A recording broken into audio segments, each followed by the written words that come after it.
হযরত যুহকাক রাদিয়াল্লাহু থেকে বর্ণিত, তিনি বলেন, জনৈক ব্যক্তি রাসূল সাল্লাল্লাহু আলাইহি ওয়াসাল্লামের কাছে এসে জিজ্ঞেস করল, হে আল্লাহর রাসূল, কোন ব্যক্তি দুনিয়ার লোভ লালসা থেকে সর্বাধিক মুক্ত? রাসূল সাল্লাল্লাহু আলাইহি ওয়াসাল্লাম বলেছেন, যে ব্যক্তি কবরের কথা ও সেখানে তার দেহ পচে গলে মাটির সাথে মিশে যাওয়ার কথা ভোলে না, দুনিয়ার বাড়ি জলুস ও আরাম আয়েশ ত্যাগ করে, যে এর নশ্বর দুনিয়ার সুখের চেয়ে অবিনশ্বর আখিরাতের সুখের প্রাধান্য দেয়, যে আগামীকালকে নিজের আয়ুর মধ্যে গণ্য না করে এবং নিজেকে মৃত্যুর অন্তর্ভুক্ত মনে করে।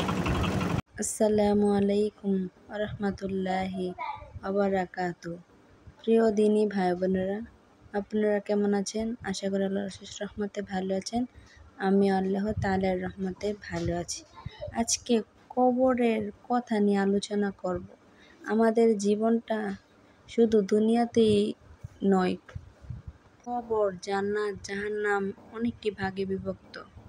কবরের মধ্যে কি হবে, কি কঠিন আযাব হবে এবং তার থেকে আমরা কিভাবে বাঁচতে পারবো, সে বিষয় নিয়ে আজ আলোচনা করব। সম্পূর্ণ ভিডিওটি দেখে যাওয়ার জন্য অনুরোধ রইল এবং ভিডিওটি যদি ভালো লেগে থাকে তাহলে চ্যানেলটি সাবস্ক্রাইব করে পাশে থাকবেন। হযরত আবু সাঈদ খুদরী রাদিয়াল্লাহু থেকে বর্ণিত, একদিন রাসূল সাল্লাল্লাহু আলাইহি ওয়াসাল্লাম তার নামাজের জায়গায় প্রবেশ করে দেখলেন একদল লোক হাসাহাসি করছে। তা দেখে তিনি বললেন, দেখো, তোমরা যদি সকলে আনন্দ অপসারণকারীর মৃত্যুর কথা স্মরণ করতে, তাহলে আমি যা দেখেছি তাতে তোমরা লিপ্ত হতে পারতে না। সুতরাং সকল আনন্দ হরণকারী মৃত্যুর কথা স্মরণ করো। এমন একটা দিনও যায় না যেদিন কবরও কথা না বলে, আমি প্রবাসের ঘর, আমি একাকিত্বের ঘর, আমি মাটির ঘর, আমি বিষাক্ত কীট পতঙ্গের ঘর। কোনো মুমিন বান্দা যখন কবরে সমাহিত হয়, তখন কবর বলে, তোমাকে শুভেচ্ছা, তোমাকে স্বাগতম। আমার উপর দিয়ে যত লোক চলাচল করে তাদের মধ্যে তুমি আমার কাছে প্রিয়তম ছিলে। আজ যখন আমি তোমার দায়িত্ব পেয়েছি, তখন আমি তোমার সাথে কেমন ব্যবহার করি তা অচিরেই দেখতে পাবে। তারপর ওই মুমিনের যতদূর দৃষ্টি যায়, কবরটা ততখানি প্রশস্ত হয় এবং সেখান থেকে তার জন্য জান্নাত পর্যন্ত একটা দরজা খুলে দেয়। আর যখন কোনো গুনাহগার বা কাফের বান্দা সমাহিত হয়, তখন কবর তাকে বলে, তোমার জন্য কোনোই শুভেচ্ছা নয়, কোনোই স্বাগতম নয়, তুমি দূর হও।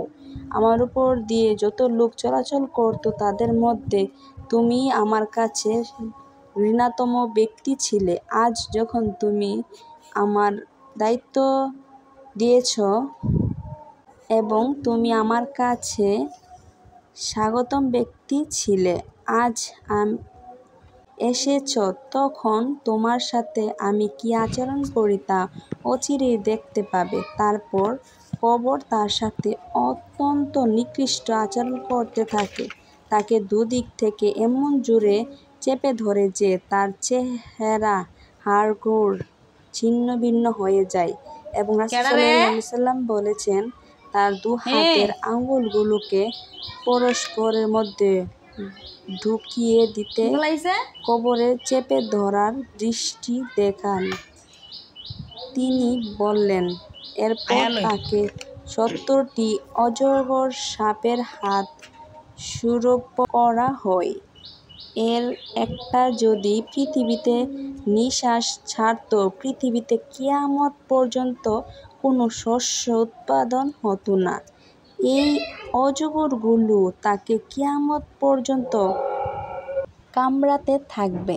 তারপর রাসূল সাল্লাল্লাহু আলাইহি ওয়াসাল্লাম বলেন, কবর হয় জান্নাতের একটা বাগান, নতুবা জাহান্নামের গর্তগুলোর একটি গর্ত। তিরমিজি।